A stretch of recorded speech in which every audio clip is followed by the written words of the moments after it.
നജീബിനും ഹക്കീമിനും മരുഭൂമിയിൽ ദാഹിച്ചു മരിച്ച എല്ലാ ആത്മാക്കൾക്കും. ബെന്യാമിൻ ആടുജീവിതം ഭാഗം 7. യാത്ര കഴിഞ്ഞെത്തിയ ഒട്ടകങ്ങൾക്ക് വെള്ളവും പോച്ചയും കൊടുക്കാൻ ഞാൻ നിയോഗിക്കപ്പെട്ടു. ഞാൻ അവയുടെ മസ്രയ്ക്കരികിലേക്ക് ചെന്നു. എനിക്ക് പേടി തോന്നി. ഒട്ടകങ്ങൾ മനുഷ്യനെ ഉപദ്രവിക്കുന്ന ജീവിയാണോ? ഉപദ്രവിക്കുന്നതാണെങ്കിൽ അവ എങ്ങനെയാണ് ശത്രുക്കളെ ആക്രമിക്കുന്നത്? തൊഴിക്കുകയാണോ? കടിക്കുകയാണോ? കുത്തുകയാണോ? ചവിട്ടുകയാണോ? ഒന്നും എനിക്കറിയില്ല. പക്ഷേ അവയുടെ മസറയ്ക്കുള്ളിൽ കയറി അതിന് വെള്ളവും പോച്ചയും കൊടുക്കണം. പേടിയാണെന്ന് വിചാരിച്ച് പിന്മാറാൻ എനിക്ക് സാധ്യത ഒന്നുമില്ലായിരുന്നു. കാരണം ഒട്ടകം എത്രയധികം ഉപദ്രവിക്കുന്ന ജീവിയാണെങ്കിലും അതിനേക്കാൾ ഭീകരനായ ഒരു അറബാബ് കൂർത്ത കണ്ണുകളോടെ എൻ്റെ പിന്നാലെ ഉണ്ടായിരുന്നു. രണ്ടും കൽപ്പിച്ച് ഞാൻ മസറയ്ക്കുള്ളിലേക്ക് കടന്നു. ഒട്ടകങ്ങളുടെ കാലുകൾക്കിടയിലൂടെ നടക്കുമ്പോൾ ഒരു ചവിട്ടോ അതിൻ്റെ കൺമുന്നിലൂടെ നടക്കുമ്പോൾ ഒരു കടിയോ പ്രതീക്ഷിച്ച് ഞാൻ വല്ല വിധേനയും വെള്ളവും പോച്ചയും കൊടുത്തു. സാഹചര്യം മനുഷ്യൻ്റെ എല്ലാ പേടികളെയും അസ്ഥാനത്താക്കുന്നു എന്ന് അന്നും പിന്നെ എത്രയോ അവസരങ്ങളിൽ നേരിട്ട് പഠിക്കാൻ എനിക്ക് അവസരമുണ്ടായി. അന്ന് എന്തായാലും ഒട്ടകം എന്നെ ഒന്നും ചെയ്തില്ല.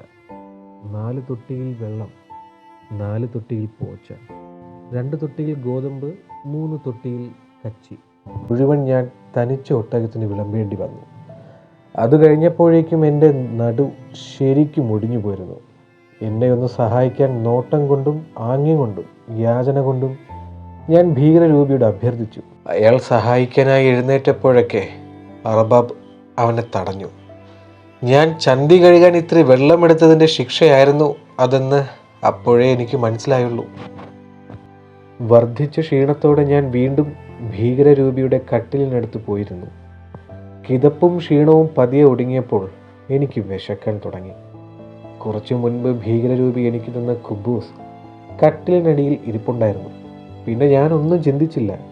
ശൗചം ചെയ്യാതിരുന്നതിനെപ്പറ്റി ഞാൻ ആകുലപ്പെട്ടില്ല.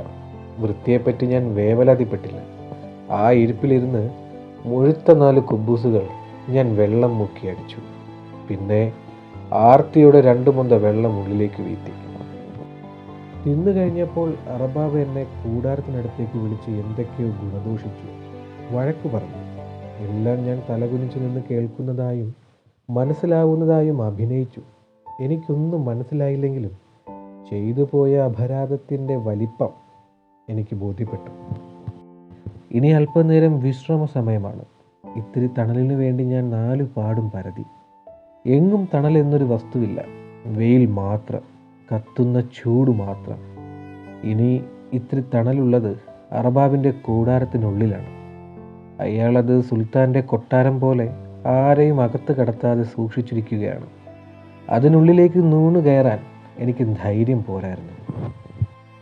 ഭീകരരൂപി വെയിലുണ്ടെന്ന നാട്യമേതുമില്ലാതെ മുഖത്തൊരു തുണി വലിച്ചിട്ട് കട്ടിലിൽ നീണ്ടു നിവർന്നു കിടന്ന് നല്ല മയക്കമാണ്. അവൻ്റെ പൂതലിച്ച ശരീരത്തിൽ ആ വെയിലും ചൂടും ഒന്നും ഏശുന്നതേയില്ലെന്ന് തോന്നി. തലയിലൊരു തോർത്ത് മടക്കിയിട്ട് ഞാനും ആ കട്ടിലിനരികിൽ ചെന്നിരുന്നു. അല്പനേരം വെയിലും കൊണ്ടിരുന്നപ്പോഴാണ് കട്ടിലിനടിയിൽ ഒരിത്തിരി തണൽ എൻ്റെ കണ്ണിൽ പെടുന്നത്. അത് അന്നേരം ലോകത്തിലെ ഏറ്റവും മഹത്തായ കണ്ടുപിടുത്തമായി എനിക്ക് അനുഭവപ്പെട്ടു. ആവശ്യകതയും സാഹചര്യവുമാണ് ഒരു കണ്ടുപിടുത്തത്തിൻ്റെ മഹത്വം നിർണ്ണയിക്കുന്നതെങ്കിൽ അതെന്നെ സംബന്ധിച്ചിടത്തോളം മറ്റേതു കണ്ടുപിടുത്തത്തെക്കാളും മഹത്തരം തന്നെയായിരുന്നു. അല്ലെങ്കിൽ എത്ര കാലമായി ആ ഭീകരരൂപി ഈ വെയിലത്ത് കിടന്ന് പൊള്ളുന്നു. ഇങ്ങനെയൊരു തണലിൻ്റെ സാധ്യത എന്തുകൊണ്ടവൻ കണ്ടെത്തിയില്ല? ആർത്തി നിറഞ്ഞ സന്തോഷത്തോടെ ഞാൻ കട്ടിലിനടിയിലേക്ക് നൂണ് കയറി നീണ്ടു നിവർന്ന് കിടന്നു. മണ്ണിന് നല്ല ചൂടുണ്ടായിരുന്നെങ്കിലും ആ കിടപ്പിന് അതുവരെ അനുഭവിച്ചിട്ടില്ലാത്തത്ര സുഖമുണ്ടായിരുന്നു. ഒന്ന് മയങ്ങിയെന്ന് തോന്നുന്നു. അപ്പോഴേക്കും വിളി വന്നു. വീണ്ടും കാലത്തെ പോലെ ആടുകളെ ഓരോ സെറ്റുകളായി നടക്കാൻ കൊണ്ടുപോയി. അപ്പോഴാണ് ഞാൻ ആടുകളുടെയും മസ്രയുടെയും ഇനം തിരിവ് കുറെ കൂടി ശ്രദ്ധിക്കുന്നത്. ഒരു മസ്രയിൽ മുഴുവൻ കറവയുള്ളവയാണ്. ഇനിയൊന്നിൽ ചനയേൽക്കാനുള്ളതും മുട്ടനാടുകളും, മറ്റു ചിലതിൽ പല വലിപ്പത്തിലുള്ള പല പ്രായത്തിലുള്ള കുട്ടിയാടുകൾ. ഇനിയൊന്നിൽ ചെമ്മരിയാടുകൾ, ഏറ്റവും ഒടുവിലത്തിൽ ഒട്ടകങ്ങളും. ആദ്യത്തെ സെറ്റ് ആടുകളെയും കൊണ്ട് ഞങ്ങൾ പുറത്തേക്ക് പോകുമ്പോൾ ഒട്ടകങ്ങളുടെ മസറയുടെ വാതിൽ തുറന്നു കൊടുത്തിരുന്നു. അവ സ്വയം അവയുടെ വഴിക്ക് പോയി. അവസാന സെറ്റ് ആടുകളെയും കൊണ്ട് മടങ്ങി വന്നപ്പോഴേക്കും ഒട്ടകങ്ങളും സ്വയം മടങ്ങി വന്നു. പിന്നെ ഉച്ചയ്ക്കത്തെ ജോലികൾ ആവർത്തിച്ചു. വെള്ളം, കച്ചി, പോച്ച, ഗോതമ്പ്. ഭീകരൻ വലിയൊരു പാത്രവുമായി വന്നു. കറവയുള്ള ആടുകളുടെ മസറയിൽ കയറി. കൂടെ ഞാനും ചെന്നു. ഓരോന്നിനെയായി കറന്നു. ഞാൻ നോക്കി നിന്നതേയുള്ളൂ. വല്ലാത്ത സ്പീഡായിരുന്നു അവന്. ഒറ്റ എരിപ്പിന് ആ വലിയ തൊട്ടി നിറച്ചു. ഞങ്ങൾ ഇരുവരും ചേർന്ന് അത് പിടിച്ച് പുറത്തു കൊണ്ടുവച്ചു. വിൽക്കാനാണെന്ന് ഞാൻ വിചാരിച്ചത്. അതിൽ കുറച്ച് അറബാബ് കോരി കുടിച്ചു. 2 കപ്പ് ഭീകരരൂപിയും. എന്നോടും ആവശ്യത്തിന് കുടിച്ചോളാൻ പറഞ്ഞെങ്കിലും അതിൻ്റെ മുഷടു വാട കാരണം എനിക്കതിൽ തൊടാനേ തോന്നിയില്ല. ബാക്കി വന്ന പാൽ മുഴുവൻ എടുത്ത് ഏറ്റവും ഇളം പ്രായത്തിലുള്ള ആട്ടിൻകുട്ടികളുടെ മസറയ്ക്കുള്ളിൽ കൊണ്ടുവന്ന് വെച്ചു. കാടി കുടിക്കുവാൻ കൂടുന്നത് പോലെ അവ തൊട്ടിക്ക് ചുറ്റും കൂടി ഒന്നിച്ച് തലയിട്ട് കുടിച്ചു. അപ്പോഴാണ് അങ്ങനെ ഒരു കാര്യം എൻ്റെ ശ്രദ്ധയിൽ വരുന്നത്. പുതിയ ഓരോ കാര്യങ്ങൾ എൻ്റെ ബുദ്ധിയിലേക്കും കാഴ്ചയിലേക്കും കയറി വരുന്നതേ ഉണ്ടായിരുന്നുള്ളൂ.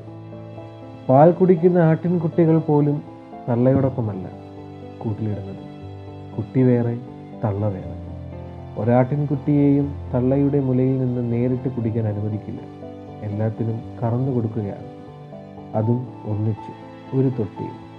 അപ്പോൾ ഏതമ്മയുടെ പാൽ ഏത് കുട്ടി കുടിക്കുന്നു? മണം കൊണ്ടും രുചി കൊണ്ടും സ്പർശനം കൊണ്ടുമല്ലേ ഒരു കുട്ടി അമ്മയെ തിരിച്ചറിയുന്നത്. ആടായാലും പട്ടിയായാലും പശുവായാലും മനുഷ്യനായാലും അങ്ങനെ തന്നെ ആവണം. അപ്പോൾ ഒരാടിനും അതിൻ്റെ അമ്മയുമായി അല്ലെങ്കിൽ അതിൻ്റെ കുട്ടിയുമായി ഒരു ആത്മബന്ധമുണ്ടാകാതിരിക്കലാണോ ഈ കൂട്ടക്കുടിപ്പീര് കൊണ്ട് ഉദ്ദേശിക്കുന്നത്? ആവോ, ആർക്കറിയാം. അതാണ് അറബികളുടെ രീതി, അല്ലെങ്കിൽ ഏറ്റവും കുറഞ്ഞത് എൻ്റെ അറബാബിൻ്റെ രീതി. അതനുസരിക്കാൻ ഞാൻ ബാധിക്കപ്പെട്ടിരിക്കുന്നു. അതിനപ്പുറം എന്തെങ്കിലും ആലോചിക്കാനോ വേവലാതിപ്പെടാനോ എനിക്കെന്ത് കാര്യം? നിഴൽ ചാഞ്ഞു. സൂര്യൻ മരുഭൂമിയുടെ മടക്കുകളിലേക്ക് താഴ്ന്നുപോയി. സന്ധ്യ വന്നു, ഇരുൾ വന്നു. അപ്പോഴേക്കും രാത്രിയിലത്തെ അറബാവും എത്തി. അറബാബ് വണ്ടിയിൽ നിന്ന് തീറ്റ സാമാനങ്ങളും വെള്ളവും ഇറക്കി. പകലത്തെ അറബാബ് വണ്ടിയിൽ എന്തൊക്കെയോ പെറുക്കി വെച്ച ശേഷം പോയി. രാത്രി അറബാബ് കുബൂസ് കൊണ്ടുവന്നിരുന്നു. കറിയൊന്നുമില്ല, വെറും കുബൂസ്. അങ്ങനെ എൻ്റെ ഇനിയുള്ള കാലത്തെ ഭക്ഷണക്രമം എനിക്ക് വേഗം പിടികിട്ടി. അധികാലത്ത് കറന്നെടുത്ത പാൽ പച്ചയ്ക്ക് മുലച്ചൂടോടെ കുടിക്കണം, വേണമെങ്കിൽ മാത്രം. പ്രഭാത ഭക്ഷണം കുബൂസ്, പച്ചവെള്ളം. ഉച്ചഭക്ഷണം കുബൂസ്, പച്ചവെള്ളം. വൈകുന്നേരം കറന്നെടുത്ത പാൽ പച്ചയ്ക്ക് മുലച്ചൂടോടെ, വേണമെങ്കിൽ മാത്രം. രാത്രി ഭക്ഷണം കുബൂസും പച്ചവെള്ളവും. ഇടയ്ക്കിടെ ദാഹിക്കുമ്പോൾ ഇരുമ്പു ടാങ്കിൽ നിന്ന് പൊള്ളിയ വാടിയ പച്ച ചൂടുവെള്ളം. അതും വളരെ അത്യാവശ്യം തോന്നുന്ന ഘട്ടത്തിൽ മാത്രം. രാത്രി പണികളെല്ലാം ഒതുക്കി ഭീകരരൂപി വന്ന് കട്ടിലിൽ കിടന്നു. ഞാൻ വെറും നിലത്തൊരു പുതപ്പ് വിരിച്ചു. അറബാബ് കൂടാരത്തിലും എന്തൊക്കെയോ ചോദിക്കണമെന്നൊക്കെ ഞാൻ വിചാരിച്ചിരുന്നതാണ്. പക്ഷേ കിടന്നതേയുള്ളൂ. ഒരു 5 മിനിറ്റുകൾക്കകം ഭീകരരൂപിയിൽ നിന്നും കൂർക്കം വലി ഉയർന്നു. ഞാൻ ഒറ്റയ്ക്കായി. എൻ്റെ ബാഗായിരുന്നു എൻ്റെ തലയിണ. അതിൽ നിന്നും അച്ചാറിൻ്റെ സുഗന്ധമുയർന്നു. പെട്ടെന്ന് ഞാൻ എൻ്റെ വീട്ടിലുള്ളവരെ ഓർമ്മിച്ചു. ഉമ്മയെ ഓർമ്മിച്ചു, സൈനുവിനെ ഓർമ്മിച്ചു. അവളുടെ വയറ്റിൽ വളരുന്ന എൻ്റെ പൊന്നു മോളെ ഓർമ്മിച്ചു. ഞാൻ ഇവിടെ എത്തിയ വിവരം അറിയാതെ അവരിപ്പോൾ വിഷമിച്ചിരിക്കുകയാവാം. അതോർത്തപ്പോൾ എനിക്ക് സങ്കടം വന്നു. എൻ്റെ നെഞ്ച് വിങ്ങി പതയുന്നത് പോലെ തോന്നി. എങ്ങനെ ഞാൻ അവരെ എൻ്റെ വിവരങ്ങൾ അറിയിക്കും? സുഖമായി ഒത്തുചേർന്നു, സുഖമായി ഇരിക്കുന്നു, എന്തെങ്കിലും. ഞാൻ ഹക്കീമിനെ കുറിച്ച് ഓർത്തു. അവനവിടെ എന്ത് പണിയാണോ എന്തോ. ഇന്ന് പുറത്തെങ്ങും കണ്ടില്ല. ദൂരെ നിന്ന് നോക്കുമ്പോൾ അവിടെയും വലിയൊരു മസറ ഉള്ളതുപോലെ. അവൻ്റെ സ്ഥിതിയും ഏറെയൊന്നും മെച്ചമാവാനിടയില്ല. കഷ്ടം. എന്തെല്ലാം സ്വപ്നങ്ങളുമായി വിമാനം കയറിയവനാണ്. ഈ ചെറുപ്രായത്തിൽ തന്നെ ഈ കടുത്ത യാതനകൾ അവൻ എങ്ങനെ സഹിക്കും? സാമ്പത്തിക സ്ഥിതിയൊന്നും ഇല്ലാത്തവനല്ല. അവൻ്റെ ഉപ്പ കുറേ കാലമായി ദുബായിലാണ്. അങ്ങോട്ട് കൊണ്ടുപോകാൻ ശ്രമിച്ചു കൊണ്ടിരുന്നപ്പോഴാണ് ഈ വിസക്കാരി വന്നത്. ശരി, നാട്ടിൽ നിന്ന് നശിക്കാതെ നീ കയറിപ്പോ. അവിടുത്തെ ജീവിതവും ഭാഷയും പഠിക്കേ. 2 വർഷം കഴിയുമ്പോൾ അല്ലെങ്കിൽ തരം കിട്ടിയാൽ അതിനിടയിൽ എപ്പോഴെങ്കിലും ദുബായിക്ക് കടത്താം. അതായിരുന്നു അവൻ്റെ ഉപ്പ പറഞ്ഞത്. പാവം, എങ്ങനെ സഹിക്കുന്നു ഈ ജീവിതം? എൻ്റെ കാര്യം പോട്ട്, മണൽ വാരി കഠിനാധ്വാനം ചെയ്ത് ജീവിച്ചവനാണ്. എനിക്കൊന്നും സാരമില്ല. അവൻ നാട്ടിൽ പിള്ളകളോടൊത്ത് ചെത്തിപ്പൊളിച്ചു നടന്നവൻ. എന്തായിത്തീരുമോ എന്തോ. എല്ലാം അല്ലാഹുവിൻ്റെ ഓരോ നടത്തിപ്പുകൾ. സഹിച്ചേ ആവണം. മറ്റെന്താണൊരു വഴി? വരും ദിവസങ്ങൾ കൂടുതൽ ദുസ്സഹമാകാനേ തരമുള്ളൂ. കരുണാമയനായ എൻ്റെ അല്ലാഹുവേ, ആ യാതനകൾ താണ്ടിപ്പോരാൻ എനിക്കും ഹക്കീമിനും വേണ്ടത്ര ശക്തിയും ബലവും തരയണമേ. പരിചയമില്ലാത്ത കിടപ്പ് കാരണമാവണം അന്നു രാത്രിയും ഏറെ വൈകിയാണ് ഞാനൊന്ന് മയങ്ങിയത്. 2ാം മരുഭൂമി ദിനത്തിലേക്ക് നേരം പുലർന്നു. കഴിഞ്ഞ ഒരൊറ്റ ദിവസം കൊണ്ട് ഞാൻ തളർന്നു പോയിരുന്നു. കാലത്ത് എഴുന്നേറ്റപ്പോൾ ദേഹത്തും കാലിനും കയ്യിലും ഒക്കെ ഒരു വേദനയും കടച്ചിലും. ദിവസം മുഴുവൻ വെള്ളത്തിൽ മുങ്ങിക്കിടന്നു. മണൽ വാരിയാൽ ഇല്ലാത്ത വേദനയായിരുന്നു അത്. വേദനയേക്കാളേറെ പണിക്ക് ശേഷം ഒന്ന് കുളിച്ച് വൃത്തിയാവാൻ കഴിയാത്തതിൻ്റെ അസ്വസ്ഥതയായിരുന്നു കൂടുതൽ. ദിവസം മുഴുവൻ വെള്ളത്തിൽ കിടക്കുന്നതിനായിരുന്നു ഞാൻ. എന്നാലും പണി കഴിഞ്ഞൊന്ന് കുളിക്കാതെ ഒരിക്കലും ഞാൻ കരയ്ക്ക് കയറിയിട്ടില്ല. ഇത് പക്ഷേ ദിവസം മുഴുവൻ വെയിലത്ത് നടന്ന് വിയർപ്പിറ്റി ആടുകൾക്കിടയിലൂടെ നടന്ന് നാറി അവയുടെ മൂത്രവും കാട്ടവും പറ്റി അതേ പടുതിയിൽ കിടക്കേണ്ടി വന്നതിൻ്റെ അസ്വസ്ഥത. കക്ഷവും കാലിനിടയിലും ഒക്കെ ഒട്ടിപ്പിടിക്കുന്ന പോലെ. അതിനിടയിൽ അർബാബിൻ്റെ ഒരു നാറിയ കുപ്പായം കൂടി ആയപ്പോൾ പൂർണ്ണമായി. വിയർപ്പിൽ വിങ്ങിക്കുതിർന്ന ഷൂവിൻ്റെ കാര്യമാണെങ്കിൽ പറയാനുമില്ല. ആ അസ്വസ്ഥതയിലും വേദനയിലും അങ്ങോട്ട് എഴുന്നേറ്റിരുന്നതേയുള്ളൂ. ഭീകരരൂപി ഒരു അലൂമിനിയം പാത്രം എൻ്റെ കയ്യിൽ വെച്ച് തന്നു. പോയി ആടിനെ കറന്നുകൊണ്ട് വരൂ എന്ന് കയ്യാങ്ങിയും നിർദ്ദേശിച്ചു. ആടിനെ കറക്കാൻ ഈ ഞാനോ? അപ്പോൾ സത്യത്തിൽ ഞാൻ അനുഭവിച്ച ശൂന്യത അറിവില്ലായ്മയുടെ ഒരു ഗർത്തത്തിൽ വീണതുപോലെ. എൻ്റെ നല്ല ജീവിതത്തിൽ ഞാനൊരാടിനെ അടുത്ത് കണ്ടിട്ടില്ല. ശരി, നിങ്ങൾ അതിശയിക്കും. ഒരാടിനെ ഇതുവരെ അടുത്ത് കണ്ടിട്ടില്ലെന്നോ? നിങ്ങൾ ഏതു ദേശത്ത് നിന്നാണ് വണ്ടി കയറി വന്നിരിക്കുന്നത്? ഉണ്ട്, ഞാനും നിങ്ങളും കണ്ടിട്ടുണ്ട്. ആടെന്നാൽ മനുഷ്യൻ സാമൂഹിക ജീവിതം തുടങ്ങിയ കാലം മുതൽ BC 6000 7000 കാലഘട്ടം മുതൽക്ക് തന്നെ മനുഷ്യനുമായി ഇണങ്ങി ജീവിക്കുന്ന ഒരു ജീവി. നമ്മുടെ അയൽപ്പക്കത്തെ മറിയമ്മയും ജാനകിയമ്മയും വേലായുധൻ കുട്ടിയും പോറ്റി വളർത്തുന്ന ഒരു സാധു ജീവി. ആടുകളെ കാണാൻ നല്ല അഴകാണ്. കുട്ടിയാടുകളെ കണ്ടാൽ ആർക്കും എടുത്തുനിന്ന് താലോലിക്കാൻ തോന്നും. അത് നമുക്ക് പാല് തരും, കുട്ടികളെ തരും, കാട്ടം തരും. പാല് കുടിക്കാം, കുട്ടികളെ വ്യാഴാഴ്ച ചന്തയിൽ കൊണ്ടുപോയി വിൽക്കാം. കാട്ടം വാഴച്ചോട്ടിലിടാം. അത് ചപ്പു തിന്നും പോച്ച തിന്നും കാടി കുടിക്കും. ചീനയില തിന്നാൽ കട്ടുപിടിക്കും. പ്ലാവില തിന്നാൻ സന്തോഷിക്കും. അതിനപ്പുറം ആടുകളെക്കുറിച്ച് എനിക്കൊന്നും അറിയില്ല. ഒരുപക്ഷെ നിങ്ങൾക്കും. ആടുകളുടെ ജന്മദേശമേത്? അതിൻ്റെ പൂർവികരാരെ? എത്ര തരം ആടുകളുണ്ട്? എന്തൊക്കെയാണ് ഓരോ വിഭാഗത്തിൻ്റെയും ഗുണഗണങ്ങൾ? ഇത്തരം വലിയ കാര്യങ്ങളൊന്നും അറിവില്ലെന്ന് പോട്ടെ, ആടുകളെ സംബന്ധിച്ച ഏറ്റവും പ്രാഥമിക അറിവുകളിൽ പോലും ഞാൻ തീർത്തും ശൂന്യനാണ്. ആടിൻ്റെ അകിടിൽ എത്ര മുലകളുണ്ട്? ആടിൻ്റെ കാലിൽ എത്ര കുളമ്പുകളുണ്ട്? ആടിൻ്റെ ഗർഭകാലം എത്ര? പ്രസവിച്ചു കഴിഞ്ഞാൽ എത്ര കാലം പാൽ തരും? ഒരു തവണ എത്ര പാൽ ചുരത്തും? ഒരാടിനെ ഒരു ദിവസം എത്ര പ്രാവശ്യം കറക്കണം? ആടിനെ കറക്കുന്നത് എങ്ങനെയാണ്? എങ്ങനെ പീച്ചയിലാണ് പാല് വരിക? പശുക്കളെ പോലെ ആടുകളും പിൻകാലുകൾ കൊണ്ടാണോ തൊഴിക്കുന്നത്? അതോ കുതിരകളെ പോലെ മുൻകാലുകൾ കൊണ്ടോ? അത് തൊഴിച്ചാൽ എങ്ങനെ ഒഴിഞ്ഞു മാറും? ഒന്നും എനിക്കറിഞ്ഞുകൂടാ. അറിയാൻ ഞാൻ ആരോടും ഒരിക്കലും ആടുകളെ പറ്റി അന്വേഷിച്ചിട്ടില്ല. ആരും എന്നോട് പറഞ്ഞിട്ടുമില്ല. ഇതാണ് എനിക്കായി ഇവിടെ ഒരുക്കപ്പെട്ടിരിക്കുന്ന തൊഴിലെന്ന് നേരത്തെ അറിഞ്ഞിരുന്നെങ്കിൽ എല്ലാം കണ്ടറിഞ്ഞ് മനസ്സിലാക്കാമായിരുന്നു. എൻ്റെ 2 വീടിനപ്പുറത്തെ ജാനകി അമ്മയ്ക്ക് 3 ആടുകളുണ്ട്. ഞാൻ അവയെ കണ്ടിട്ടുണ്ട്. വഴിവെക്കിലും പറമ്പിലുമൊക്കെ പുല്ല് കടിച്ചു നിൽക്കുന്നത്, അതിൻ്റെ കുട്ടികൾ അവിടെ ഇവിടെ തുള്ളിച്ചാടി നടക്കുന്നത്. അത് കറവയുള്ളതായിരിക്കണം. അറിഞ്ഞിരുന്നെങ്കിൽ അവിടെ പോയി ആടിനെ കറക്കാൻ പഠിച്ചിട്ട് വരാമായിരുന്നു. പക്ഷേ ഞാൻ അവയെ ഒന്നും ശ്രദ്ധിച്ചിട്ട് പോലുമില്ല. നമുക്ക് ചുറ്റും അങ്ങനെ എത്ര ജീവികൾ ജീവിച്ചു പോകുന്നു. ഇനിയിപ്പോൾ പശുവിനെ വളർത്താനായിരുന്നെങ്കിലും, പട്ടിയെ നോക്കാനായിരുന്നെങ്കിലും, കുതിരയെ വളർത്താനായിരുന്നെങ്കിലും സ്ഥിതി ഏറെയൊന്നും മെച്ചമാവാനിടയില്ല. നാം അവയെ ഒന്നും ശ്രദ്ധിക്കുന്ന കൂടിയില്ല എന്നതാണ് സത്യം. ഒരാവശ്യം വരുമ്പോൾ മാത്രമാണ് നാം അവയെപ്പറ്റി ആലോചിക്കുന്നത്. നോക്കാമായിരുന്നു, പഠിക്കാമായിരുന്നു, മനസ്സിലാക്കാമായിരുന്നു എന്നൊക്കെ വിചാരിക്കുന്നത്. പ്രകൃതിയിലേക്ക് നിരന്തരം കണ്ണുകൾ തുറന്നു വെക്കേണ്ടതിൻ്റെ ആവശ്യം എനിക്കിപ്പോൾ മാത്രമാണ് ബോധ്യപ്പെട്ടത്. പൂർണ്ണമായും ഒരു ആവശ്യത്തിലേക്ക് വീണു കഴിഞ്ഞ ശേഷം മാത്രം പിന്നെന്താണ് ചെയ്യുക?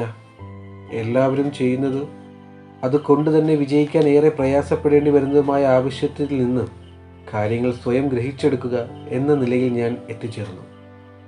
ഞാൻ പാൽപാത്രവുമായി മസ്രയ്ക്കുള്ളിലേക്ക് കയറി ഒരാടിൻ്റെ അടുത്ത് ചെന്നു. നാട്ടിലാണെങ്കിൽ കറക്കുന്നതിന് മുൻപ് പശുവിൻ്റെയും മറ്റും അകിട് കഴുകുന്നത് ഞാൻ കണ്ടിട്ടുണ്ട്. ഇവിടെ പിന്നെ ആർക്കും കുളിയും നനയൊന്നും ഇല്ലാത്തത് കൊണ്ട് കഴുകൽ വേണ്ട. പതിയെ ഒരാടിൻ്റെ പിന്നിൽ ചെന്നിരുന്നു. പാത്രം അകിടിനോട് ചേർത്ത് പിടിച്ചു. പിന്നെ മുലയിൽ പിടിച്ചൊരു വലി. പാലൊരു തുള്ളി പോലും വന്നില്ല. അതുമാത്രമല്ല, ആട് എന്നെയും പാത്രത്തിനെയും തട്ടിമറിച്ചുകൊണ്ട് മറ്റു ആടുകൾക്കിടയിലൂടെ കുതിര ഓടുകയും ചെയ്തു. വെകിളി പിടിച്ച ആ ഓട്ടം കണ്ട് മറ്റാടുകളും മസറയ്ക്കുള്ളിൽ തലങ്ങിനെയും വിലങ്ങിനെയും ഓടാൻ തുടങ്ങി. അതിലൊരെണ്ണം വീണുകിടന്ന എൻ്റെ മുതുകിന് ചവിട്ടിക്കൊണ്ടാണ് ഓടിയത്. അത് ശരിക്കും ഏറ്റു. ഞാൻ പുളഞ്ഞുപോയി. ഞാൻ വല്ലവിധേനെ എഴുന്നേറ്റ് ഓട്ടം നിർത്തിയ മറ്റൊരാടിൻ്റെ മൂട്ടിൽ ചെന്നിരുന്നു. അതിൻ്റെ മുലയിൽ തൊട്ടപ്പോഴേക്കും അതും ചാടി ഓടിക്കഴിഞ്ഞിരുന്നു. അടുത്തു നിന്ന് ഒരാടിനെ കറക്കാൻ നോക്കി. അതും ഓട്ടം തന്നെ. ഇങ്ങനെ ഓടിക്കളിക്കുന്ന ആടിനെ എങ്ങനെ കറക്കാനാണ്? എൻ്റെ പടച്ചോനെ, ഞാൻ ആ മസറയ്ക്കുള്ളിൽ നിന്ന് വിഷമിച്ചു പോയി. പിന്നെയും ഞാൻ വർദ്ധിച്ച വീര്യത്തോടെ ഒരാടിനെ കറന്നിട്ട് തന്നെ കാര്യമെന്ന വാശിയോടെ അടുത്ത ആടിൻ്റെ മൂട്ടിൽ ചെന്നിരിക്കും. അതതിൻ്റെ പാട്ടിന് പോകും. പിന്നെയും മറ്റൊരാടിനെ നോക്കും. അതതിൻ്റെ പാട്ടിനോടും. ഏതാണ്ട് അരമണിക്കൂറിന് ശേഷം അറബാബും ഭീകരരൂപിയും കൂടി ഞാൻ കറന്നെടുത്ത പാലിൻ്റെ അളവ് നോക്കാനായി മസറയ്ക്കുള്ളിലേക്ക് കയറി വന്നപ്പോഴും എൻ്റെ പാത്രത്തിൽ ഒരു തുള്ളി പാൽ പോലും വീണിട്ടുണ്ടായിരുന്നില്ല. എന്നു മാത്രമല്ല, അപ്പോഴും ഞാൻ ആടുകളുടെ മൂട്ടിൽ കിടന്ന് തവളച്ചാട്ടം നടത്തുകയായിരുന്നു. എൻ്റെ ആ ചാട്ടവും പടുതിയും കണ്ട് അറബാബ് എന്തോ പുലഭ്യം പറഞ്ഞിട്ട് കൂടാരത്തിലേക്ക് പോയി. ഭീകരരൂപി എൻ്റെ അടുത്തേക്ക് വന്ന് എൻ്റെ കയ്യിൽ നിന്ന് പാത്രം പിടിച്ചു വാങ്ങി. പിന്നെ എങ്ങനെയാണ് ഒരാടിനെ കറക്കാൻ സമീപിക്കേണ്ടതെന്ന് കാണിച്ചു തന്നു. ഒരാടിനെ കറക്കാൻ ഒരിക്കലും അതിൻ്റെ പിന്നിലൂടെ ചെല്ലരുത്, മുന്നിലൂടെ വേണം ചെല്ലാൻ. ചെന്നാലുടൻ കറക്കാൻ തുടങ്ങരുത്. പതിയെ അതിൻ്റെ കവിളിലും ചെവിയിലും തലയിലും തലോടി ഒരു കുട്ടി എന്ന പോലെ ഒന്ന് ലാളിക്കണം. പുറത്തൊന്ന് തടവണം, മുതുകത്തൊന്ന് തട്ടണം. പിന്നെ പതിയെ അതിൻ്റെ അടുത്ത് ഏതെങ്കിലും ഒരു വശത്തായിരിക്കണം. അടിവയറ്റിൽ 2-3 തവണ തടവണം. പിന്നെ പതിയെ മുലയിലൊന്ന് തൊടണം. ആടൊന്ന് ഞെളിവിരി കൊള്ളും. മനുഷ്യന് മാത്രമല്ല, ആടുകൾക്കുമുണ്ട് ഇക്കളി. ഒരു കന്യകയുടേതുപോലെ പതിയെ അതിൻ്റെ മുലയിൽ പിടിച്ചൊന്ന് തലോടി അതിൻ്റെ ഇക്കിളി മാറ്റണം. നാട്ടിലാണെങ്കിൽ ഈ പണികളെല്ലാം അതിൻ്റെ കുട്ടി ചെയ്തോണം. അമ്മയും കുഞ്ഞും തമ്മിലുള്ള അഗാധമായ സ്നേഹത്തിൻ്റെ ചേർന്നൊരുമലുകളിൽ ഇക്കിളി മാറി ചുരത്തി തുടങ്ങുന്ന മുല കറന്നാൽ മാത്രം മതി. ഇവിടെ ഇക്കിളി മാറ്റാനും ചുരത്തൽ തുടങ്ങാനും കുട്ടികളില്ല. അതുകൊണ്ട് ആ പണി കൂടി നാം തന്നെ ചെയ്യണം. ഇക്കിളി മാറിയെന്ന് ഉറപ്പായാൽ തള്ളവിരലും ചൂണ്ടുവിരലും ചേർത്ത് പിടിച്ച് മുകളിൽ നിന്ന് താഴേക്ക് മുല പതിയെ പീച്ചണം. അതൊരിക്കലും വേദനിപ്പിക്കുന്ന തരത്തിലാവരുത്. എന്നാൽ പാൽ വരാൻ പാകത്തിൽ മുറുകയും ആയിരിക്കണം. വളരെ പതിയെ മാത്രം ശീലിച്ചെടുക്കാവുന്ന ഒരു പാകമാണത്. ആ പാകത്തിൻ്റെ തിട്ടമാണ് ഒരു കറവക്കാരൻ്റെ ജോലിമൂല്യം. പാത്രം ഒരു കൈയിൽ വെച്ചിട്ട് മറു കൈ കൊണ്ട് ഒരിക്കലും കറക്കാൻ ശ്രമിക്കരുത്. നല്ലൊരു ശീലമല്ല അത്. പാത്രം നിലത്ത് വയ്ക്കണം. ഒരു കൈ കൊണ്ട് പീച്ചുമ്പോൾ മറു കൈ കൊണ്ട് പതിയെ മുല ഒന്ന് തടവി കൊടുക്കണം. ഏതു ചാട്ടക്കാരി ആടും അവിടെ നിൽക്കും. നമ്മളെ തൊഴിക്കില്ല, ചാടില്ല, പാത്രം തട്ടിമറിക്കില്ല, ഒന്നുമില്ല. ആ സുന്ദരമായ കാഴ്ച, ഭീകരരൂപി ആടിനെ മെരുക്കിയെടുത്ത് കറക്കുന്ന കാഴ്ച, ഞാൻ അതിശയത്തോടെ നോക്കി നിന്നുപോയി. അതുവരെ എൻ്റെ മുന്നിൽ ചാടി മറിഞ്ഞ ആടുകളുടെ മേടൊക്കെ എവിടെ പോയെന്ന് സത്യമായി ഞാൻ അതിശയപ്പെട്ടു പോയി. കുറെ ആടുകളെ കറന്ന ശേഷം ഭീകരരൂപി പാത്രം എൻ്റെ കയ്യിൽ തന്നു. ഞാൻ പതിയെ അയാൾ ചെയ്തതൊക്കെ അതുപോലെ ചെയ്തു. തീർച്ചയായും ആ പ്രവൃത്തികൾക്ക് അനുകരണത്തിൻ്റെ വലിയ ദോഷമുണ്ടായിരുന്നു. ആ ചേഷ്ടകളൊക്കെ ഒരു മൃഗസ്നേഹിയിൽ നിന്നും സ്വാഭാവികമായി ഉരുത്തിരിഞ്ഞു വരേണ്ടതാണെന്നും അതുപോലെ ഗ്രഹിച്ചെടുക്കാൻ മൃഗങ്ങൾക്കും കഴിയുമെന്ന് പിന്നീട് എപ്പോഴാണ് ഞാൻ മനസ്സിലാക്കുന്നത്. അതിലൊക്കെ പ്രധാനപ്പെട്ട കാര്യമാണ് ആടുകളുമായുള്ള നിത്യപരിചയം. തൻ്റെ മുലയിൽ ദിവസേന തൊടുന്ന കൈ മാറിയാൽ അത് ആടിന് തിരിച്ചറിയാമെന്നാണ് പറയുന്നത്. എന്നിട്ടും ഒരാടിനെ മെരുക്കി ഞാൻ അതിൻ്റെ മുലയിൽ കൈവച്ചു. എൻ്റെ പാൽപാത്രത്തിലേക്ക് ആദ്യത്തെ തുള്ളി പാൽ ചീറ്റി വീണപ്പോൾ ഞാൻ അനുഭവിച്ച നിർവൃതി അതെത്രയെന്ന് പറഞ്ഞറിയിക്കാൻ വയ്യ. എന്തോ ഒരു വലിയ തൊഴിലിനുള്ള പരിശീലനം ഞാൻ കരസ്ഥമാക്കിയതുപോലെ. ഇനി മേലിൽ എൻ്റെ കൂടി സംരക്ഷണയിൽ വളരേണ്ട ആടുകളിൽ ഒന്ന് ഒരു കൈപ്പരിധിക്കുള്ളിൽ വന്നിരിക്കുന്നു. ബാക്കിയുള്ളവ ഇതിൻ്റെ പിന്നാലെ വന്നുകൊള്ളൂ. വല്ല വിധത്തിലുമാണ് അരപാത്രം പാൽ കറന്നെടുത്ത് മസറയ്ക്ക് പുറത്തിറങ്ങിയപ്പോഴേക്കും ഒരു വലിയ കഠിനാധ്വാനം കഴിഞ്ഞിട്ടെന്ന പോലെ ആ പ്രഭാതത്തിലും ഞാൻ വീർത്തു കുളിച്ചിരുന്നു. ഏറെ വ്യത്യസ്തമല്ലാത്ത മറ്റൊരു പകൽ കൂടി അസ്തമിച്ചു. അതിനിടെ ആടുകളെ നടത്താൻ കൊണ്ടുപോകാൻ ഭീകരരൂപി എന്നെ പല രീതിയിൽ പരിശീലിപ്പിച്ചു. ആടുകൾക്ക് പിന്നിൽ നിന്ന് തെളിക്കാതെ വശങ്ങളിൽ നിന്ന് തെളിക്കാനും മുന്നോട്ട് കുതിച്ചോടാൻ ശ്രമിക്കുന്നവയെ അടിച്ചു മെരുക്കാനും അവൻ കാണിച്ചു തന്നു. ഓരോ മസറയിലും ഓരോ പ്രാവശ്യവും ഇടേണ്ട ഗോതമ്പിൻ്റെയും കച്ചിയുടെയും പോച്ചയുടെയും അളവ് പറഞ്ഞു തന്നു. പകലിന് കഴിഞ്ഞ ദിവസത്തേക്കാൾ ചൂടുണ്ടായിരുന്നു എന്ന് തോന്നുന്നു. 10 അടി നടക്കുമ്പോഴേക്കും തൊണ്ട വരളുന്നത് പോലെ. ഇരുമ്പ് ടാങ്കിൽ കിടക്കുന്ന തിളച്ചുവാടിയ വെള്ളം കുടിക്കുമ്പോൾ തൊണ്ട കൂടുതൽ കത്തുന്നത് പോലെ. തന്നെയുമല്ല, ആ വാട്ടവെള്ളം നിർത്താതെ കുടിച്ച് എൻ്റെ വയറ് കേടാകുകയും ചെയ്തു. അന്നേ ദിവസം പ്രഭാത ഭക്ഷണത്തിന് ശേഷം എത്ര തവണയാണ് ഞാൻ വെളിക്കിറങ്ങിയതെന്ന് എനിക്ക് തന്നെ അറിയില്ല. തലേ ദിവസത്തെ ജാളിതയൊക്കെ മാറി ഞാൻ പരസ്യമായി പൊതു ഇടത്തിൽ തന്നെ വെളിക്കിരുന്നു. എവിടെ വെച്ച് മുട്ടിയോ അവിടെ വെള്ളം കൊണ്ട് കഴുകാൻ ശ്രമിച്ച് അർബാബിൻ്റെ അടി കൊള്ളുന്നതിന് പകരം എൻ്റെ വൃത്തിയാക്കൽ കല്ലുകൊണ്ടായി. ഓരോ ദേശത്തും ഏറ്റവും സുലഭമായ വസ്തുക്കൾ കൊണ്ടൊരു സാധിക്കുകയാണ് അതിൻ്റെ ഒരു രീതിയെന്ന് ഞാൻ നിരൂപിച്ചു. ഇംഗ്ലീഷുകാർക്ക് ഏറ്റവും എളുപ്പം കിട്ടാവുന്നതും പേപ്പർ കഷ്ണമാണ്. അവരതുകൊണ്ട് വൃത്തിയാക്കുന്നു.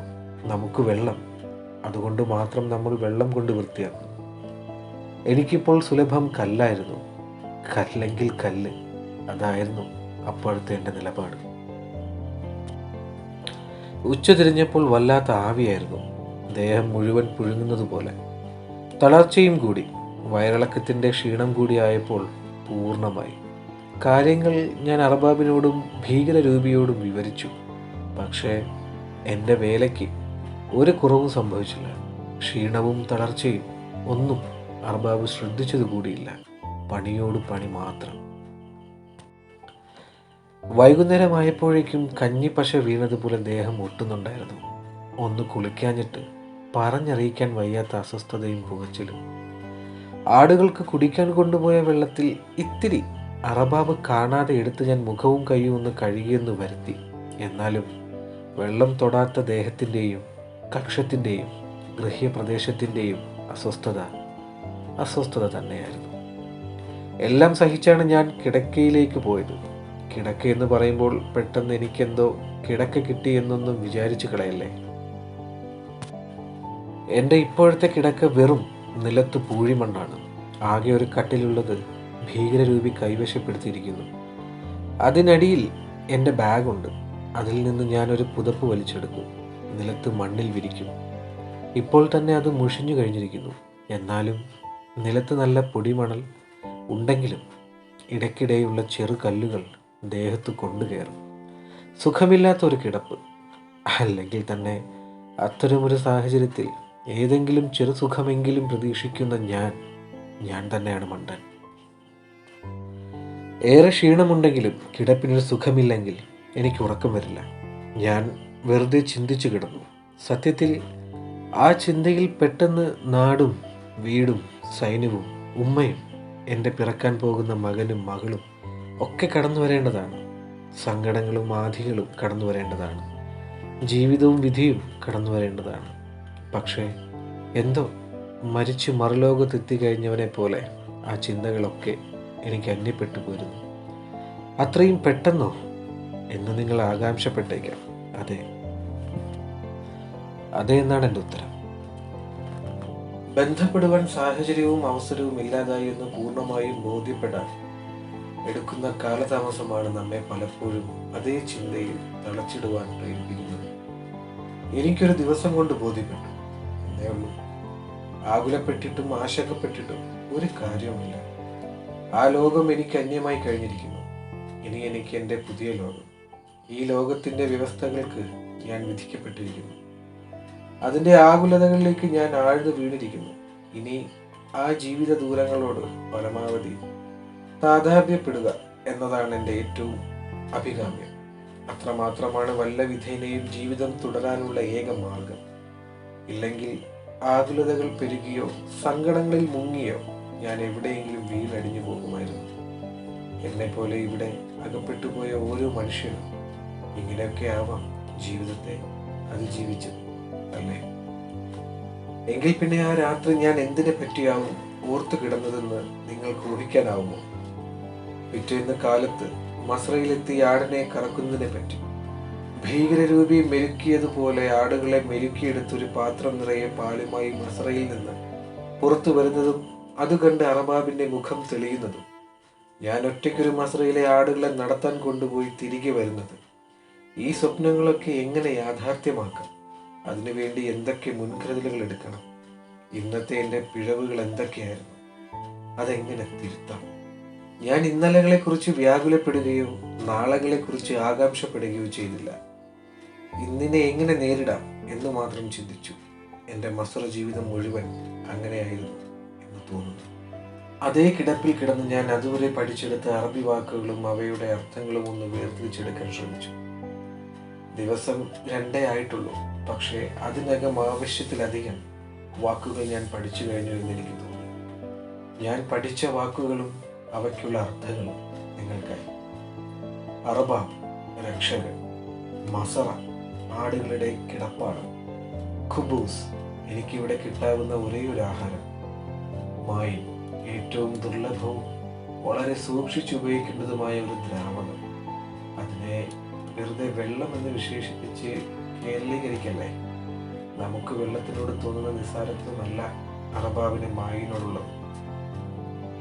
ഘനം ആട്, ഹലീം പാൽ, തിബിൻ പോച്ച, ബർസി കച്ചി, ജമൽ ഒട്ടകം, ലാ ഇല്ല, ജീഹാം ശരി അറബാബ്, യാല്ലാ പോയി തൊലയിൽ. എനിക്കറിയാവുന്ന വാക്കുകൾ അത്രയും ഓർത്തു കഴിഞ്ഞപ്പോഴാണ് എനിക്കറിയാത്തതും എന്നാൽ അറിയേണ്ടതുമായ വാക്കുകളാണല്ലോ കൂടുതൽ എന്ന് ഞാൻ അറിഞ്ഞത്. കേൾക്കുക. ഗോതമ്പ് പാത്രം, ടാങ്ക്, കാറ്, തോക്ക്, മരുഭൂമി, ഉടുപ്പ്, കുളി, തൂറൽ, വയറിളക്കം, അടി, ദേഷ്യം, ശകാരം, കൂടാരം, പിന്നെ ഒട്ടനവധി ക്രിയാപദങ്ങളും വന്നു. പോയി, ചെയ്തില്ല, അറിയില്ല എന്നിങ്ങനെ. ഞാനിവിടെ പറഞ്ഞ അറബി വാക്കുകളുടെ ഒക്കെ ഉച്ചാരണവും അർത്ഥവും ഒക്കെ ഇങ്ങനെ തന്നെയാണോ എന്ന് നിങ്ങളിലെ അറബി വിദഗ്ധർ സംശയം ഉന്നയിച്ച സത്യത്തിൽ എനിക്കറിയില്ല എന്നതാണ് എൻ്റെ ഉത്തരം. ഞാൻ അവയെ അങ്ങനെയാണ് കേട്ടത്, ഞാൻ അവയെ അങ്ങനെയാണ് മനസ്സിലാക്കി പഠിച്ചത്. ആ ശബ്ദങ്ങളിൽ നിന്ന് അതിനൊരു അർത്ഥം കൽപ്പിച്ചെടുക്കാൻ എനിക്ക് കഴിഞ്ഞു. അതുകൊണ്ട് എന്നെ സംബന്ധിച്ചിടത്തോളം അതാണ് ശരിയായ വാക്ക്, ശരിയായ ഉച്ചാരണം. അല്ലെങ്കിൽ തന്നെ ഒരു വാക്കിൽ എന്തിരിക്കുന്നു? മനസ്സിലാക്കലാണ് മുഖ്യം. ഈ വാക്കുകൾ കൊണ്ട് അറബാബ് പറയുന്നത് എനിക്ക് മനസ്സിലായി, ഞാൻ പറയുന്നത് അറബാബിന്. അതിനപ്പുറം ഭാഷാ നിപുണത മറ്റൊരു സഹായവും എനിക്ക് ചെയ്തിട്ടില്ല. ഓർത്തും ചിന്തിച്ചും കിടന്ന് നേരം അങ്ങനെ ഒഴുകിപ്പോയി. ദേഹത്തു നിന്ന് വേദന എവിടേക്കോ അപ്രതീക്ഷിതമായി. ക്ഷീണത്തിനൊപ്പം ഉറക്കം ശരീരത്തിന് വന്നു പൊതിഞ്ഞു. പിന്നെ ഗാഠമായ ഉറക്കം. തീർച്ചയായും അപ്പോൾ ഏതാണ്ട് പാതിരെയെങ്കിലും പിന്നിട്ടിരിക്കണം. അത് കഴിഞ്ഞതൊന്നും എനിക്ക് ഓർമ്മയില്ല. നേരം നന്നെ വെളുത്തു കഴിഞ്ഞപ്പോഴാണ് ഞാൻ ഉണരുന്നത്. എനിക്കും ഏറെ മുൻപേ സൂര്യൻ കിഴക്ക് കണ്ണു വീഴ്ച കഴിഞ്ഞിരുന്നു. ഞാൻ എഴുന്നേറ്റ് കട്ടിലേക്ക് നോക്കി. അവിടം ശൂന്യമായിരുന്നു. അവൻ കാലത്ത് തന്നെ ഉണർന്ന് പണികൾ ആരംഭിച്ചു കഴിക്കുമെന്ന് ഞാൻ വിചാരിച്ചു. പാൽ കറന്നു തീരുന്നതിന് മുൻപ് ചെല്ലണമെന്ന ആഗ്രഹത്തോടെ ഞാൻ മസ്രയിലേക്ക് എഴുന്നേറ്റ് ഓടി. അവിടെ പക്ഷേ ഭീകരരൂപി ഉണ്ടായിരുന്നില്ല. പതിവിന് വിപരീതമായി ഇന്ന് ആടുകൾക്ക് വെള്ളം കൊടുത്തിട്ടില്ല, പുല്ല് കൊടുത്തിട്ടില്ല, തൊട്ടിയിൽ ഗോതമ്പ് നിറച്ചിട്ടില്ല, ഒന്നും തന്നെ ചെയ്തിട്ടില്ല. പതിവുകൾ തെറ്റിയതിൻ്റെ ശുണ്ഠിയിൽ ആടുകൾ മസറയ്ക്കുള്ളിൽ അസ്വസ്ഥമായ ചലനങ്ങൾ ആരംഭിച്ചു കഴിഞ്ഞിരുന്നു. ഭീകരരൂപി മറ്റെന്തെങ്കിലും പണിയുമായി വേറെ മസറയിൽ കാണുമെന്ന് ഞാൻ വിചാരിച്ചു. ഞാൻ എല്ലാ മസറയിലും കയറി ഇറങ്ങി നോക്കി. എവിടെയും അവനില്ലായിരുന്നു. എനിക്ക് അതിശയമായി. അവൻ എവിടെ പോകാൻ ഇത്ര കാലത്തെ? ഞാൻ തിരിച്ച് കട്ടിലിൽ വന്നിരുന്നു. എന്തോ ഒരു സംശയത്തിന്റെ നേരിയ നീറ്റൽ എൻ്റെ മനസ്സിൽ ബാധിച്ചു. ഞാൻ കുനിഞ്ഞ് കട്ടിലിനടിയിലേക്ക് നോക്കി. അവിടെ എൻ്റെ ബാഗിനൊപ്പം അവൻ്റേതെന്ന് വിശ്വസിപ്പിക്കാവുന്നതും ഏറെ പഴയതും പൊടി പിടിച്ചതുമായ മറ്റൊരു ബാഗ് കഴിഞ്ഞ ദിവസം കണ്ടിരുന്നു. അപ്പോൾ അത് അവിടെ കാണുന്നില്ല. എൻ്റെ സംശയത്തിന്റെ നനവ് കൂടുതൽ ബലപ്പെട്ടു. അന്നേരം അറബാബ് കൂടാരത്തിനുള്ളിൽ നിന്നും ഇറങ്ങി എൻ്റെ അടുത്തേക്ക് വന്നു. എൻ്റെ കയ്യിൽ പാൽപാത്രം തന്നിട്ട് പോയി. ആടിനെ കറന്നു കൊണ്ടുവരാൻ പറഞ്ഞു. ഞാൻ സംശയത്തോടെ അറബാബിനെ നോക്കി. ഭീകരരൂപി ഇന്ന് എവിടെ പോയി എന്നാണ് ആ നോട്ടത്തിന്റെ അർത്ഥമെന്ന് അറബാബിന് തീർച്ചയായും മനസ്സിലായിരിക്കണം. പിന്നെ അറബാബ് എന്തൊക്കെയോ ഒരു കൂട്ടം കാര്യങ്ങൾ എന്നോട് പറഞ്ഞു. അതിൽ ദേഷ്യമുണ്ടായിരുന്നു, ശപിക്കലുണ്ടായിരുന്നു, സഹതാപമുണ്ടായിരുന്നു, നിർദാക്ഷിണ്യമുണ്ടായിരുന്നു, പുച്ഛമുണ്ടായിരുന്നു. ആ വാക്കുകളിൽ നിന്ന് ഞാൻ ഗ്രഹിച്ചിത്രയുമാണ്: അവൻ എൻ്റെ ഭീകരരൂപി ഈ നരകത്തിൽ നിന്നും ഓടി രക്ഷപ്പെട്ടിരിക്കുന്നു. 2 ദിവസത്തെ പരിചയം മാത്രം. അതിനെ പരിചയമെന്ന് തന്നെ വിളിക്കാമോ എന്നറിയില്ല. പരസ്പരം സംസാരിച്ചിട്ടുള്ളത് ഇത്തിരി ഇമ്മിണി വാക്കുകൾ മാത്രം. പേരറിയില്ല, ഊരറിയില്ല, ഒന്നും അറിയില്ല. എന്നിട്ടും ആ ഭീകരരൂപി പോയി എന്ന് കേട്ടപ്പോൾ എൻ്റെ ഹൃദയത്തിനുണ്ടായ മുറിവ് എനിക്കറിയില്ല. ആ വേദനയുടെ കാരണം ഒരുപക്ഷെ വല്ലാതെ ഒറ്റപ്പെട്ടു പോയതിൻ്റെ ഖേദത്തിൽ നിന്ന് ഉരുവായതാവാം. എൻ്റെ ശരീരത്തെ ഒരു തളർച്ച ബാധിക്കുന്നത് പോലെ തോന്നി. പെട്ടെന്നൊരു ദിവസം ഉപ്പ മരിച്ചെന്നോ ഉമ്മ മരിച്ചെന്നോ സ്വന്തം മകൻ മരിച്ചു പോയെന്നോ കേൾക്കേണ്ടി വരുമ്പോൾ ഉണ്ടായേക്കാവുന്ന തരത്തിലൊരു തളർച്ചയും മരവിപ്പും.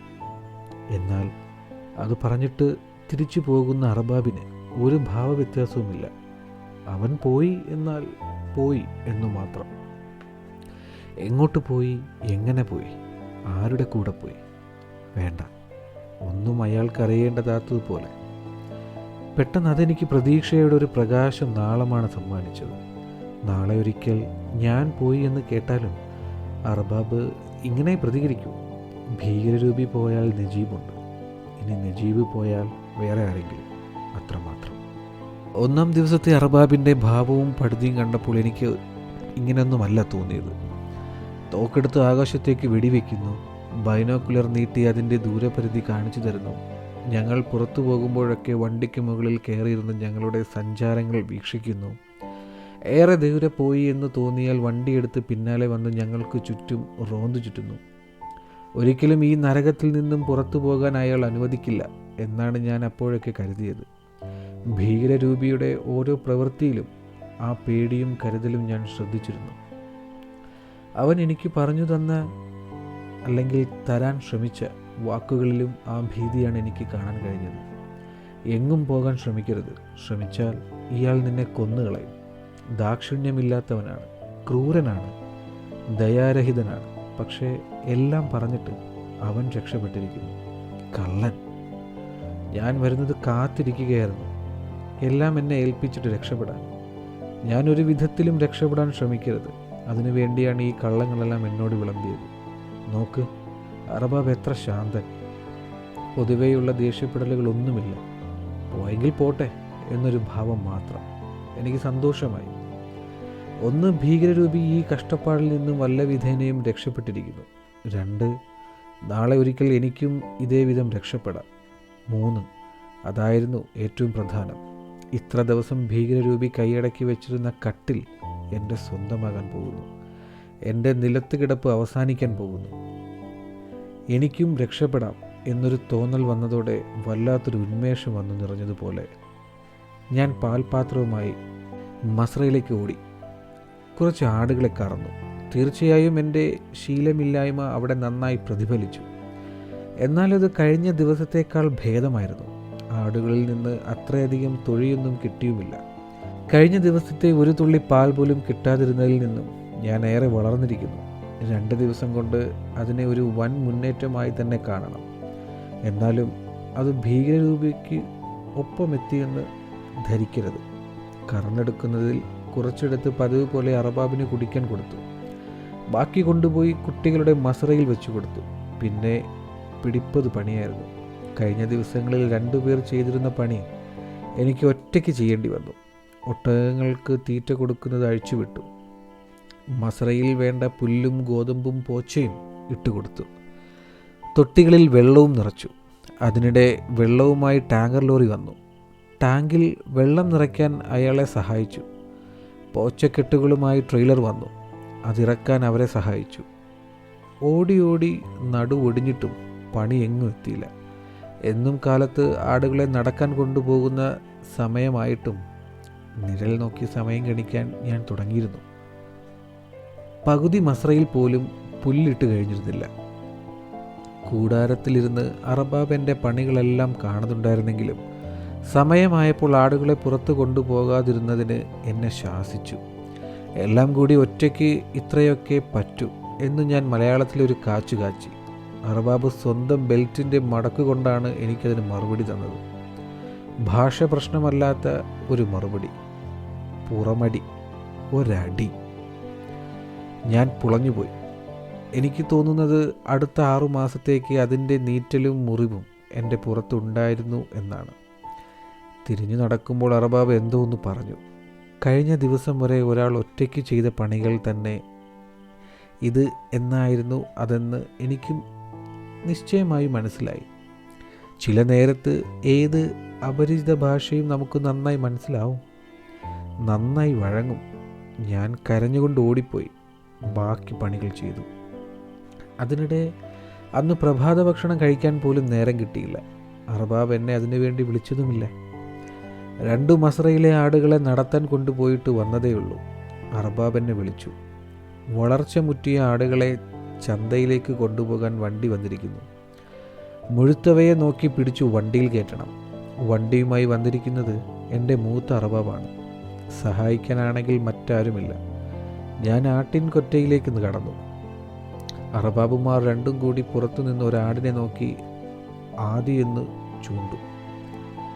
ഞാനതിനെ പിടിക്കാൻ നോക്കും. വെള്ളത്തിൽ വരാൽ എന്ന പോലെ അതിനെ വെട്ടിച്ച് അതിൻ്റെ പാട്ടിന് ചാടും. ഞാൻ പിന്നാലെ കൂടി വല്ല വിധത്തിലും പിടിച്ച്. എങ്ങനെ പിടിക്കാനാണ്? കഴുത്തിൽ കയറ് വല്ലതും ഉണ്ടായിരുന്നെങ്കിൽ അതിൽ പിടിക്കാമായിരുന്നു. വല്ല വിധേനെ ഞാൻ പിടിച്ച് വണ്ടിയുടെ അരികിൽ വരെ എത്തിക്കും. പിന്നെ അതിനെ വണ്ടിയിലൊന്ന് കയറ്റാനാണ് പാട്. ആടുകളെ ഒറ്റയ്ക്കെടുത്ത് കയറ്റാനുള്ള കെൽപ്പ് എനിക്കില്ല. ആടുകൾ സ്വയം കയറുകയുമില്ല.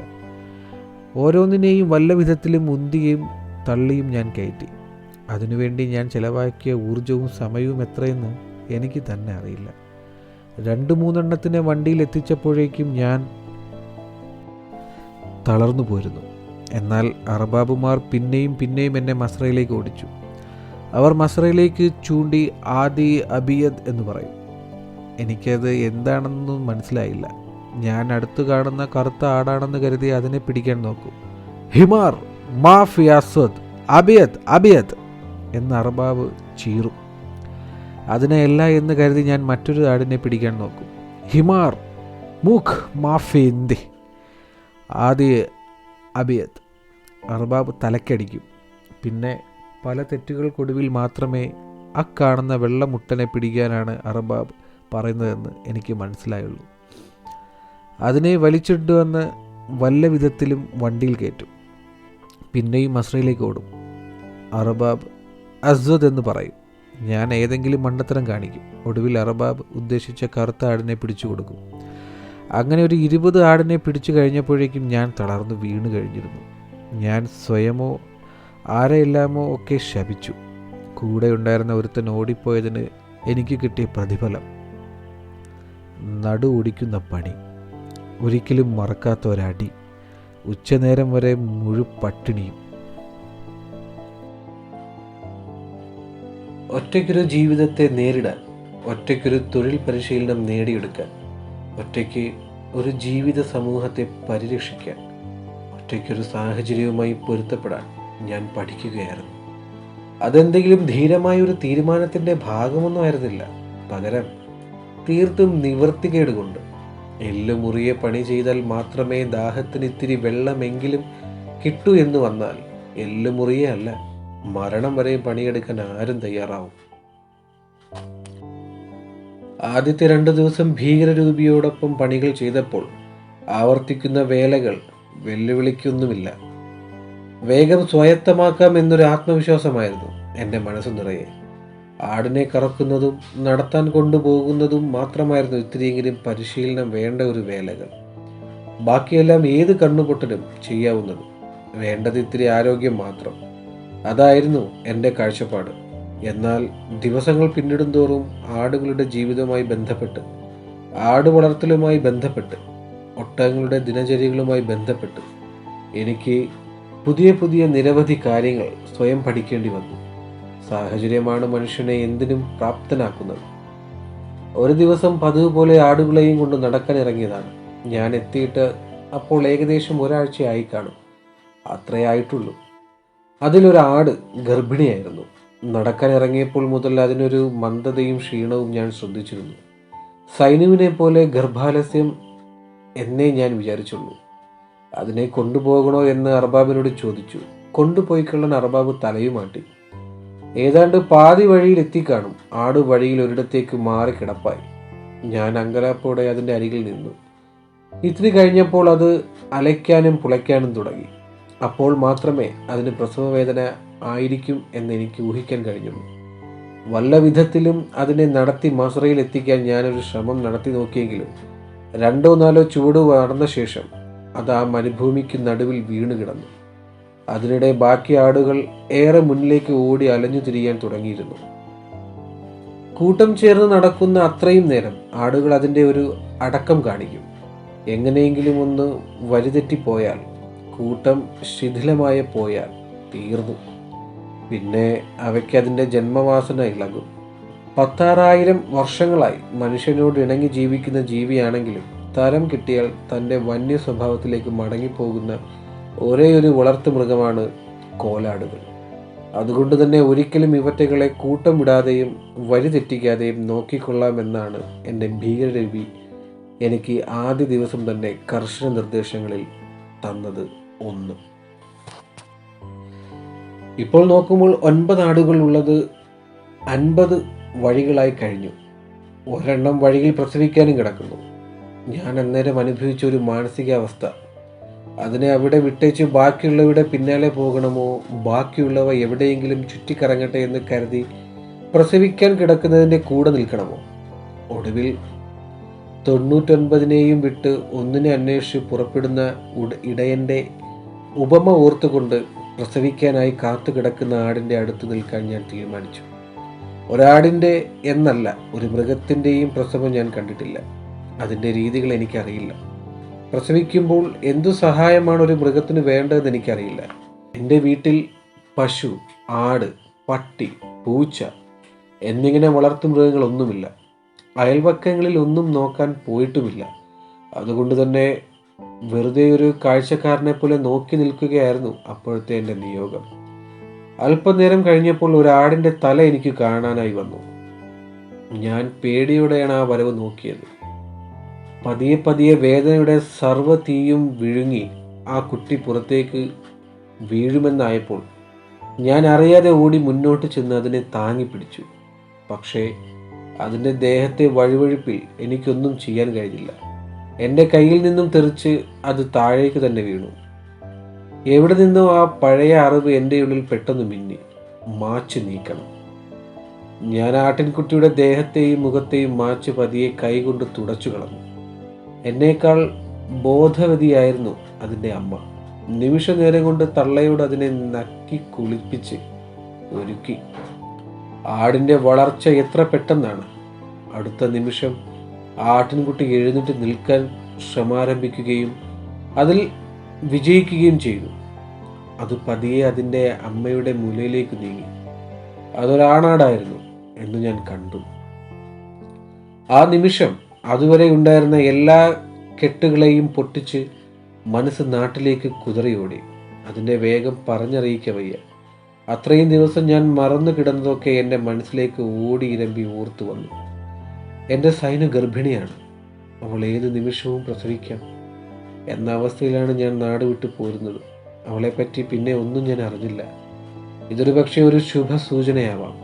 അല്ലാഹു എനിക്ക് നേരിട്ട് തന്നത് എൻ്റെ സൈനു, എൻ്റെ ഭാര്യ. അവൾ പ്രസവിച്ചിരിക്കുന്നു. ഞാൻ കൊതിച്ചതുപോലെ ഒരു ആൺകുട്ടി. ആ വിശ്വാസത്തിൽ അപ്പോൾ പിറന്ന ആ ആൺകുട്ടിക്ക് ഞാനൊരു പേരിട്ടു. എനിക്കൊരു മകൻ ജനിക്കുമ്പോൾ ഇടാനായി കാത്തു വെച്ചിരുന്ന പേര് നബീൽ. എൻ്റെ കൈയും കുപ്പായവും എല്ലാം മാച്ചിൻ്റെ വെള്ളവും ചോരയും കൊണ്ട് നനഞ്ഞു കുതിർന്നിരുന്നു. എവിടെയാണൊന്ന് കഴുകുക? ആടുകളില്ലാതെ മസറയിലേക്ക് ചെന്നാൽ അർബാബിൻ്റെ ചീത്തവിളി ഉറപ്പാണ്. പിന്നെ ഞാൻ ഒന്നും നോക്കിയില്ല. എൻ്റെ കുപ്പായത്തിൽ തന്നെ ഞാൻ അഴുക്കുകൾ തുടച്ചു. എന്നിട്ട് വേവ് വെച്ച് അമ്മയുടെ മുല തേടി നീങ്ങുന്ന ആ സുന്ദരൻ കുട്ടിയെ ഞാൻ എൻ്റെ കയ്യിലെടുത്ത് ഉമ്മ വെച്ചു. എനിക്ക് അള്ളാഹു തന്ന സമ്മാനമാണ് നീ, എൻ്റെ പൊന്നുമോനെ. നീ സുഖമായിരിക്കുക. നബീലിനെ ഞാൻ പിടിച്ചു അതിൻ്റെ അമ്മയുടെ അരികിലേക്ക് എത്തിച്ചു. പിന്നെ പതിയെ അതിൻ്റെ മുഖം പിടിച്ച് അമ്മയുടെ അകിടിലേക്ക് വച്ചു കൊടുത്തു. പെട്ടെന്ന് എന്തോ ഒരു ആഘാതത്തിൽ ഞാൻ ദൂരേക്ക് തെറിച്ചു വീണു. പ്രജ്ഞ ഉറഞ്ഞുപോയ ആദ്യത്തെ കുറച്ച് നിമിഷത്തിനു ശേഷം സ്വബോധത്തിലേക്ക് തിരിച്ചു വന്നപ്പോഴാണ് അർബാബിൻ്റെ കടുത്ത ഒരു ചവിട്ടായിരുന്നു ആ ആഘാതമെന്ന് എനിക്ക് ബോധ്യപ്പെട്ടത്. കത്തുന്ന കണ്ണുകളോടെ അയാൾ എന്നെ നോക്കി നിൽക്കുന്നു. അയാൾ ദൂരേക്ക് ചൂണ്ടി എന്തൊക്കെയോ അലറി. അർബാബ് കൈ ചൂണ്ടിയിടത്തേക്ക് ഞാൻ നോക്കി. ബാക്കി ആടുകൾ അവിടെ ചിന്ന ചിതറി അലഞ്ഞു നടക്കുകയായിരുന്നു. ഞാൻ ആട്, പ്രസവം, കുട്ടി, മാച്ച് എന്നിങ്ങനെ ചില വാക്കുകൾ പുലമ്പി. പക്ഷേ അർബാബ് അതൊന്നും കേൾക്കാനുള്ള സൗമനസ്യത്തിലായിരുന്നില്ല. അർബാബ് ദേഷ്യത്തോടെ മുന്നോട്ട് വന്ന് എൻ്റെ നബീലിനെ അവൻ്റെ ഉമ്മയുടെ മുലയിൽ നിന്ന് പിടിച്ചു മാറ്റി. പിന്നെ എൻ്റെ നിസ്സഹായ അവസ്ഥയും ആ തള്ളയാടിൻ്റെ ദയനീയത മുറ്റിയ നോട്ടത്തെയും നിർദാക്ഷിണ്യവും ഉപേക്ഷിച്ച് നബീലിനെ തോളത്തിട്ട് മസ്രയിലേക്ക് മടങ്ങി. ഞാൻ തള്ളയാടിനെ അവിടെ ഉപേക്ഷിച്ച് ബാക്കി ആടുകൾക്ക് പിന്നാലെ ഓടി. ഏറെ കഷ്ടപ്പെട്ട ശേഷം മാത്രമാണ് എനിക്ക് അവയെ വല്ല വിധത്തിലും ഒന്ന് തടുത്തു കൂട്ടാൻ കഴിഞ്ഞത്. ഞാൻ അവറ്റകളെയും കൊണ്ട് മസ്രയിലേക്ക് മടങ്ങുമ്പോൾ തള്ളയാടും നിസ്സഹായതയോടെ ഞങ്ങളെ അനുഗമിച്ചു. എനിക്കുള്ള ബാക്കി അർബാബ് അവിടെ ഒരുക്കി വെച്ചിട്ടുണ്ടായിരുന്നു. കുതിരെ തല്ലും കണക്കിന് ചീത്തവിളിയും കിട്ടി. അന്നത്തെ കുറ്റപത്രത്തിൽ 4 അപരാധങ്ങളായിരുന്നു അർബാബ് എനിക്കെതിരെ സമർപ്പിച്ചത്. 1, ഞാൻ കയ്യിലെയും കുപ്പായത്തിലെയും ചോരയും മാച്ചും കഴുകിക്കളയാൻ ഇത്തിരി വെള്ളമെടുക്കാൻ ശ്രമിച്ചു. 2, ആടുകളെയും കൊണ്ട് തിരികെ വരാൻ വൈകി. 3, ഒരാട് പ്രസവിക്കുന്നത് നോക്കി നിന്ന് സമയം കളഞ്ഞു. അതിൻ്റെ ആവശ്യം ഒട്ടുമേയില്ല. ആടിന് സമയമാകുമ്പോൾ സ്വയം പ്രസവിക്കാൻ അറിയാം. അതിന് മനുഷ്യ സഹായം ആവശ്യമില്ല. 4, അതായിരുന്നു എൻ്റെ ഏറ്റവും കടുത്ത അപരാധം. പിറന്ന വീണ ഒരു ആട്ടിൻകുട്ടിയെ അതിൻ്റെ അമ്മയുടെ മുല കുടിപ്പിക്കാൻ ശ്രമിച്ചു. ഇവിടെ ആട്ടിൻകുട്ടികൾക്ക് പാല് കറന്നാണ് കൊടുക്കുന്നത് എന്നെനിക്കറിയാമായിരുന്നു. പക്ഷേ ജനിച്ചു വീണ അന്നേരം പോലും മുലപ്പാൽ നേരിട്ട് കൊടുക്കാൻ പാടില്ലായിരുന്നു എന്ന് എനിക്കറിയില്ലായിരുന്നു. പൊതുവെ ചീത്തവിളി, ഒരു ചവിട്ട്, 2-3 ബെൽറ്റടി, നിറയെ തുപ്പൽ, ഉച്ചയ്ക്ക് പട്ടിണി എന്നിവയായിരുന്നു അത്രയും കഷ്ടപ്പെട്ട് ആദ്യമായി ഒരാടിൻ്റെ പ്രസവം എടുത്തതിന് എനിക്ക് കിട്ടിയ സമ്മാനം. എന്നാലും എനിക്ക് തെല്ലും വിഷമം തോന്നിയില്ല, സങ്കടവും. എനിക്കുള്ള ശരിയായ പ്രതിഫലം അള്ളാഹു നാട്ടിൽ സൈനുവിനും മകനുമായി സമ്മാനിക്കുമെന്ന് എനിക്ക് ഉറപ്പായിരുന്നു. അല്ലെങ്കിൽ അങ്ങനെ വിശ്വസിക്കാൻ ഞാൻ ശ്രമിച്ചിരുന്നു. അത്തരമൊരു വിശ്വാസം കൂടി എനിക്കിപ്പോൾ ഇല്ലായിരുന്നെങ്കിൽ